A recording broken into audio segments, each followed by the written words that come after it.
حضرت سلطان محمود غزنوی رحمۃ اللہ علیہ اپنے کچھ سپاہ سالاروں کے ساتھ جنگل کے راستے سے بھٹک گئے۔ اس وقت تیزی سے سورج ڈھلنے کی طرف گزر رہا تھا۔ سلطان جنگل میں راستہ تلاش کرنے میں سرگرداں تھے کہ ایک ہندو دھرم کی شہزادی پر نگاہ پڑی، جو اپنی کنیز کے ساتھ شاید شکار پر آئی تھی۔ اکیلی شہزادی اور اس کی کنیز اس چیز سے بے خبر دریا کے کنارے پاؤں ڈبوئے ہوئے بیٹھی تھیں کہ ان کے پیچھے ایک جنگلی ریچھ پہنچ چکا ہے۔ اس وقت تک کہ سلطان کا تیر اس کے حلق سے آر پار ہوتا، وہ ریچھ شہزادی کی کنیز کو ایک ہاتھ کے پنجے سے ضرب دے چکا تھا۔ اس سے پہلے شہزادی اپنا تیر سنبھالتی اور تیر کمان میں لگاتی، شاید بہت دیر ہو جاتی۔ سلطان محمود غزنوی رحمۃ اللہ علیہ نے پے در پے 3 تیر اس جنگلی درندے پر دے مارے، جس سے وہ ڈھیر ہو گیا۔ شہزادی کو یہ جاننے میں مشکل نہ ہوئی کہ اس مہارت اور بہادری کا مظاہرہ کوئی جنگجو سپاہ سالار ہی کر سکتا ہے۔ شہزادی سلطان کی طرف متوجہ ہوئی، اظہار تشکر کے لیے اپنا تعارف کرواتے ہوئے بولی، میرا نام سمورتی ہے، میں جے پور ریاست کے راجا کی اکلوتی بیٹی ہوں، میری جان بچانے کا شکریہ۔ میں تمہیں اپنے پتا سے کہہ کر فوج میں کوئی اعلیٰ عہدہ دلا دوں گی۔ ویسے تم ہماری فوج کے سپاہی نہیں لگتے ہو، بتاؤ کہاں سے تعلق ہے تمہارا؟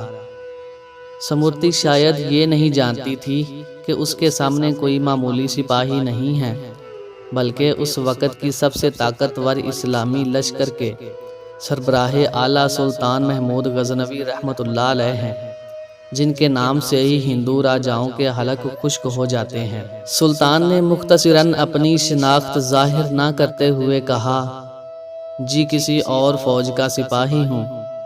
چلیے محترمہ، میں آپ کو کسی محفوظ مقام پر پہنچا دوں گا، آپ میرے پیچھے چلتی جائیں، اندھیرا بڑھتا جا رہا ہے، راستہ نہ ملا تو شاید اسی جنگل میں رات بسر کرنی پڑے گی۔